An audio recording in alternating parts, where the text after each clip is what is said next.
আমি সঙ্গে সঙ্গে ঘুরে দাঁড়ালাম। চারপাশে কেউ নেই, বাতাসও যেন হঠাৎ ঠান্ডা হয়ে গেল। বাড়ির কাছে পৌঁছে দরজা খুলতেই মনে হলো কেউ যেন আমার ঠিক পেছনে এসে দাঁড়িয়েছে, কিন্তু সাহস করে ফিরে তাকাতেই কিছু দেখতে পেলাম না। সেই রাতের পর আজও আমি ওই রাস্তা দিয়ে একা যাই না। এখনো গভীর রাত্রে সেই ঘটনার কথা মনে পড়লে শরীর কেঁপে ওঠে।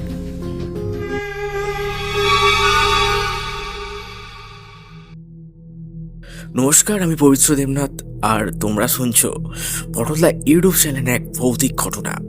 যে ঘটনাটা এক রাস্তার ঘটনা, এই ঘটনাটা তোমাদেরকে কৌতূহল করতে বাধ্য করবে। The ghost of road. তাহলে চলো শুরু করা যাক। সেদিন রাত প্রায় 11টা। আমি প্রতিদিনের মতো রেকর্ডিং শেষ করে বাড়ি ফিরছিলাম। আকাশে চাঁদ ছিল না, চারপাশে অদ্ভুত নীরবতা।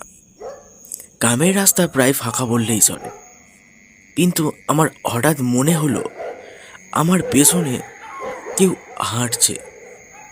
আমি থামতেও হঠাৎ শব্দটা থেমে গেল। আবার হাঁটা শুরু করতেই সেই পায়ের আওয়াজ ফিরে এলো। সাহস করে পেছনে তাকালাম, কেউ নেই।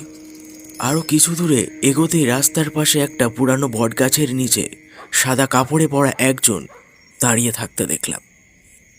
আমি ভেবেছিলাম হয়তো কোনো মানুষ, কিন্তু কয়েক সেকেন্ডের মধ্যেই সে যেন অন্ধকারের মধ্যেই মিলিয়ে গেল। আমার বুক ধড়ধড় করতে লাগলো। দ্রুত হাঁটতে শুরু করলাম।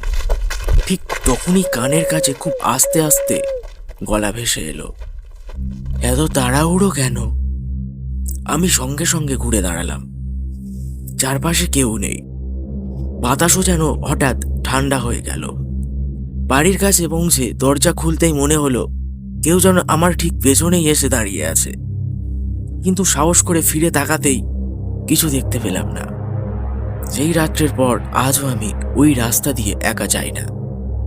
এখনো গভীর রাত্রে সেই ঘটনার কথা মনে পড়লে শরীরটা কেঁপে ওঠে। আপনারও কি এখনো এমন কোনো অদ্ভুত অভিজ্ঞতা হয়েছে এই ঘটনার মতো? আপনারও কি কখনো এই রকম কোনো অদ্ভুত অভিজ্ঞতা হয়েছে? তাহলে কমেন্ট সেকশন তো খোলাই আছে, অবশ্যই জানাতে ভুলবেন না। থ্যাংক ইউ সো মাচ ঘটনাটা প্রথম থেকে লাস্ট অবধি শোনার জন্য। নতুন হলে সাবস্ক্রাইব করো আর শেয়ার করতে ভুলো না। Thank you so much. ততক্ষণ সুস্থ থাকবেন অ্যান্ড সাবধানে থাকবেন।